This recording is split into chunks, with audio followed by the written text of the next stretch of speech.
Mister කොත්තුවාගේ පැටිකිරිය දැක්ක නේද? මේ සමාජයේ බහුතරයක් ඔය පොරවල් වෙන්න හදන උන් ආටිෆිෂල් පොරවල්. උගේ ඇත්ත චරිතය වෙනයි, ඌ රංගපාලා පෙන්වන චරිතය වෙනයි. අපි ඔක්කොම මේ වේදිකාවේ රංගපාන නළුවෝ තමයි. නමුත් උන් ඇවිල්ලා සම්මාන දිනන්න පුළුවන් නළුවෝ.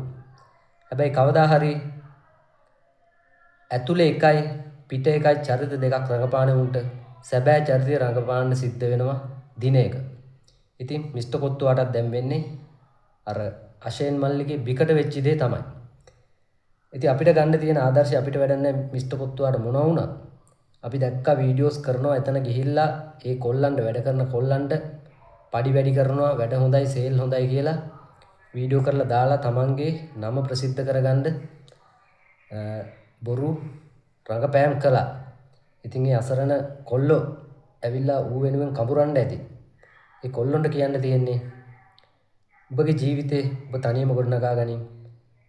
තමන්ටම කියලා ව්‍යාපාරයක් පටන් ගනින්. ඕනම කෙනෙකුට තමන්ට කියලා ව්‍යාපාරයක් පටන් ගන්න පුළුවන් සුළුවෙන්.